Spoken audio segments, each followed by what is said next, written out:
Dans cette vidéo, nous allons faire le lien entre donc dans un premier temps le film Les Éternels, mais également l'arrivée des X-Men du côté du MCU, ou en tout cas l'arrivée des mutants.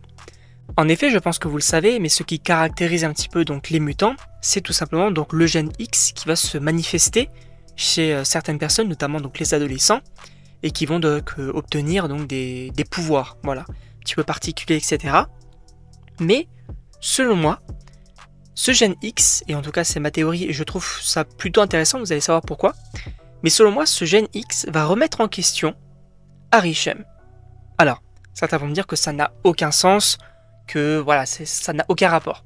C'est possible, mais j'ai une petite théorie, selon laquelle donc on le sait bien évidemment que les mutants et les X-Men vont arriver du côté du MCU. Donc voilà, avec le gène X, etc., ça va être plutôt intéressant de voir comment est-ce que l'humanité, donc de nos jours, on le sait, c'est très compliqué, avec donc les super-héros qui, finalement, on va se demander s'ils ont encore une place dans le monde-là, si justement il n'y a pas trop de super-héros, est-ce qu'on peut les contrôler, etc., c'est ultra intéressant.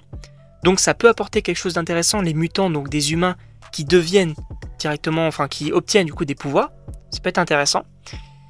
Mais d'un autre côté, on a également donc le film Les Éternels qui, donc à la fin, nous présente Arishem, qui finalement donc va dire aux Éternels que comme ils ont sauvé la Terre, bah, il va revenir pour justement juger les humains et la Terre pour savoir donc s'ils méritent d'être sauvés.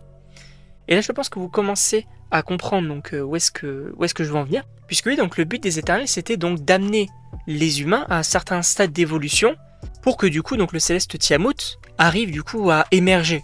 Voilà, c'est ce qu'on appelle du coup l'émergence dans le film.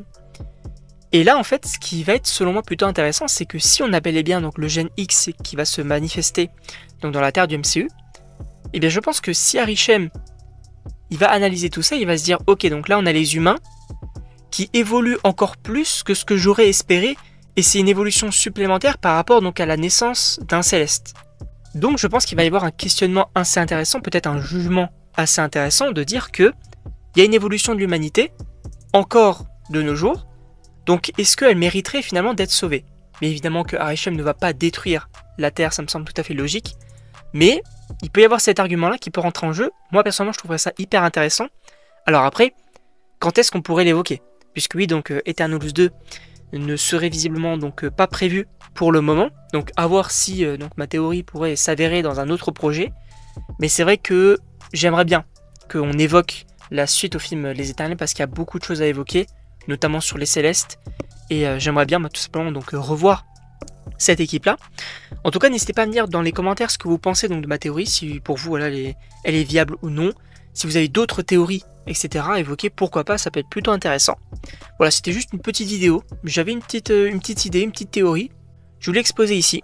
Donc n'hésitez pas à me dire encore une fois ce que vous en pensez dans les commentaires, et donc moi il ne me reste plus qu'à vous dire à la prochaine pour une prochaine vidéo.